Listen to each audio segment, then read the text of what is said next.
3 दिन से पानी की एक बूंद न चखे आदमी ने ताजा शिकार किया हुआ नारियल उठाया और पूरी ताकत से उसे पत्थर की दीवार पर दे मारा। जब कोई असर न हो उसने फिर से उठाकर दोबारा फेंका। दर्जनों बार कोशिश करने के बाद भी नाकाम रहा। अंत में सब टूट गया। नारियल को दीवार पर पागलों की तरह पीटने लगा और जंगली नारियल उम्मीद से कहीं ज्यादा सख्त निकला। प्यास से मरता आदमी तेज धार वाले पत्थर से उसे कुरेदने लगा।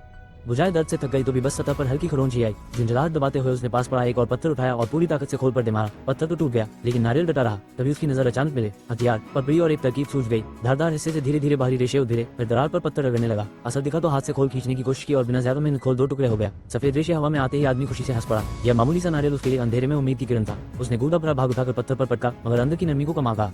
रस जमीन पर बिखर गया। वह लगभग टूट सा गया और पिछली गलती से सबक लेकर जल्दी ही नया तरीका निकाला। पत्थर और चट्टान की ठक ठक से खोल में एक छेद कर दिया। सूखते गले वाले आदमी ने आखिरकार थोड़ी सी नारियल पानी पिया। मात्रा भले कम थी मगर इस वीरान द्वीप पर जिंदा रहने की आस जगा गई। पानी की चिंता कुछ कम होने पर वह सोच में डूब गया। न जाने ये हाल कब तक चलेगा। बैठे बिठाए मरना तय था। इसलिए थोड़ी ताकत लौटते ही उसने 2.5 मीटर लंबे लकड़ी के लट्टों से रेत पर एक विशाल SOS लिख दिया ताकि कोई विमान या जहाज देख सके।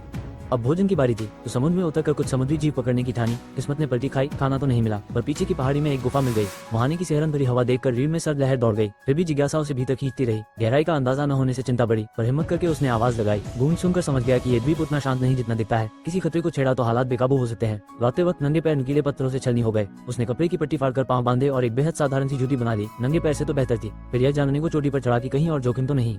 तभी उसे तट पर एक आकृति दिखी। पास जाकर देखा तो सचमुच कोई व्यक्ति बेहोश पड़ा था। घबराते घबराते उसे किनारे खींचा। बदन फूल चुका था लेकिन खाली हाथ भी नहीं लौटा। उसकी चमड़े की जूतियां मिल गई जो अपनी कपड़े वाली जूती से कहीं आरामदेह थी। आरामदेह जूतियों ने समुद्र में उतरने का हौसला दिया। सो नुकीली लकड़ी लेकर मछली पकड़ने लगा पर हुनर ना के बराबर था। शाम तक कुछ न मिला। काम समेट रहा था कि दूर समुद्र में टिमटिमाती रोशनी दिखी। उम्मीद की किरण। बेतहाशा हाथ हिलाए मगर थककर चूर हो गया। जल्दी से लाश से मिली टॉर्च उठाई और मैनुअल मोड कोड भेजा मगर जहाज ने ध्यान न दिया। रोशनी बुझने लगी तो उसने आर पार की ठानी। कश्ती लेकर लहरों से लड़ पड़ा। हर मीटर आगे उम्मीद बढ़ती मगर विशाल थपेड़े ने कश्ती उल्टे उल्टे छोड़ी।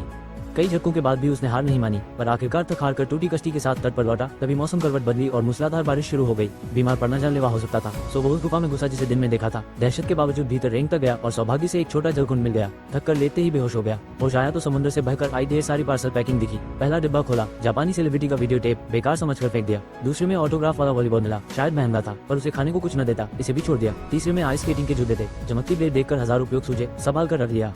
चौथे में निकली महिलाओं की पार्टी ड्रेस, पहले बेकार लगी फिर उसके लेस काट कर मछली पकड़ने का जाल बना लिया और जल्दी शिकार भी मिल गया। कच्ची मछली इतनी सलांद मार रही थी कि उसे आग की अहमियत समझ आई। सूखी लकड़ियों से घिस घिस कर चिंगारी निकालनी चाहिए। घंटों मशक्कत से हाथ छिल गए पर आग न लगी। हिम्मत हारने लगा तो वही वॉलीबॉल उठाया, गुस्से में दूर फेंका। खून सने हाथ का निशान उस पर एक डरावना चेहरा बना गया। उसने उसमें हंसता मुंह बना दिया। अब कम से कम एक साथी तो था। दोबारा कोशिश की, इस बार अविराम धैर्य रखा। आग